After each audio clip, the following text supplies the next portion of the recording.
Student loan update for today, March 9th, 2023. So after the initial Supreme Court oral arguments last Tuesday, the Education Department sent out an email to all of the borrowers who had applied for the forgiveness program that was now being heard in the Supreme Court, assuring them that it was indeed legal. Now, the reason that they had to do that, or the reason they felt the need to do that, was because that was the argument against the program, that it was an illegal overreach for money. Anyway, the U.S. Department of Education clarified in this email that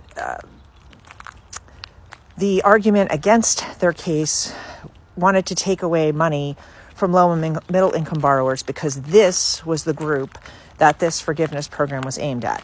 But let's keep in mind now that the average income in the U.S. is less than $60,000, and the upper qualification limits for this forgiveness program is $125,000 for a single borrower and $250,000 for a head of household or married filing jointly borrower.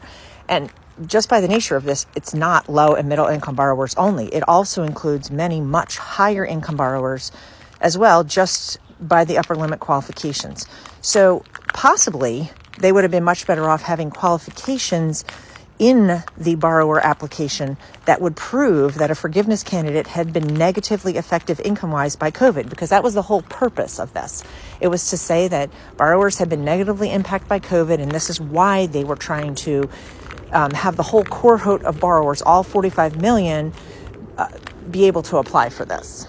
So, and maybe this would have legitimized it a little bit more, because right now, this attempt at borrower forgiveness, allowing the majority of the 45 million existing borrowers to potentially qualify for forgiveness without any proof that they were really financially hurt by COVID, it just creates the appearance of a carte blanche, easy money disbursement to borrowers who don't really need relief. So, I mean, we can look at many other things. There's many reasons why borrowers in the past should potentially get some relief. They've overpaid many times over on debt that had interest capitalized and things of that nature. But this particular forgiveness program, this 10K and 20K forgiveness program, was supposed to be aimed at borrowers that were hurt by COVID.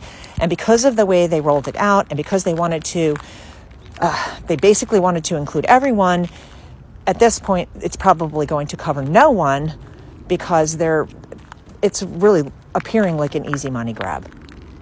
And people don't like that at all.